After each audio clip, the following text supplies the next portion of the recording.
je sprovu në shëndet, je sprovu në humbjen e ndonjë nga të afërmëve tu, je sprovu nga fjalët e njerëzve që kanë shpif për ti, ose të kanë përgoju, ose je sprovu nga largimi prej punës, ose me fëmijët, ose me gruan, ose me prindrit, sprova të ndryshme me cilat ne mund të ballafaqohemi në jetën tonë.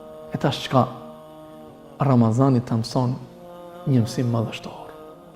Në momente kur sprovohemi, ne duhet të kuptojmë se këtë jetë ne kemi ardhur, pa u sprovu nuk do të mund të kalojmë, askush nuk ka kalu pa u sprovu, e përbashkëta e gjithë njerëzve është se të gjithë janë të sprovuar, mirë po ne duhet të jemi durimtar, pse?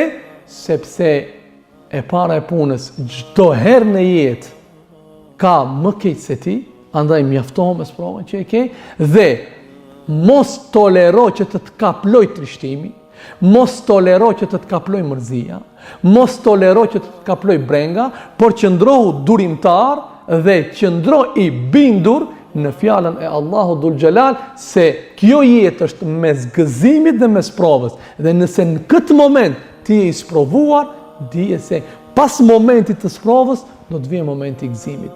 Dhe në moment kur do të jesh i gëzuar, dije se sipas fjalëve të Allahu Dhul Xhelal, pas gëzimit do të vijë sprova. Andaj, mos lejo që të bësh veprime gjatë momentit që je i sprovuar, veprime këto të cilat as problemin e sprovës nuk ta zgjedhin, por që ka mundësi nëpërmjet asaj rruge të arrish hidhrimin e Allahut Dhul Xhelal.